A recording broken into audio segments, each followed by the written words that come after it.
Back to the so அந்த Nayanthara topic தாங்க. அப்படியே அழகாக வந்து பார்த்தீங்கன்னா வந்து ஃப்ரீ ஹேர் விட்டுக்கிட்டு அப்படியே வந்து பார்த்தீங்கன்னா வந்து முகத்தில் வந்து பார்த்தீங்கன்னா ஒரு சின்ன சின்ன ஒரு அழகான ஒரு புன்னகையோட அந்த உதட்டில் வந்து பார்த்தீங்கன்னா அந்த இடத்துல அந்த மச்சம்.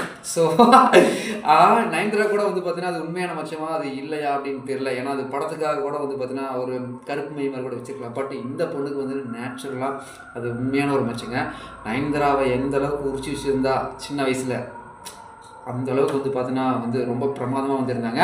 ஸோ கண்டிப்பாக வந்து பார்த்தீங்கன்னா நான் வந்து மனசார சைட் அடிச்சுங்க. ஸோ இப்படி இந்த அளவுக்கு ஸோ நீங்களும் வந்து பார்த்தீங்கன்னா சைட் அடிப்பீங்களா? சைட் அடிச்சிங்க அப்படின்னா சைட் அடிப்பீங்க அப்படின்னாலும் கமெண்ட் பண்ணுங்கள். கண்டிப்பாக எனக்கு ஏற்பட்ட ஃபீல் உங்களுக்கு ஏற்பட்டுச்சா? நம்ம நிறைய இதை பற்றி நம்ம நிறைய பேசுவோம். ஸோ ஒவ்வொரு எபிசோடாக வந்து பார்த்தீங்கன்னா இந்த சைட் அடிக்கிற அந்த விஷயத்தை பற்றி பேசுவோம். தேங்க்யூ.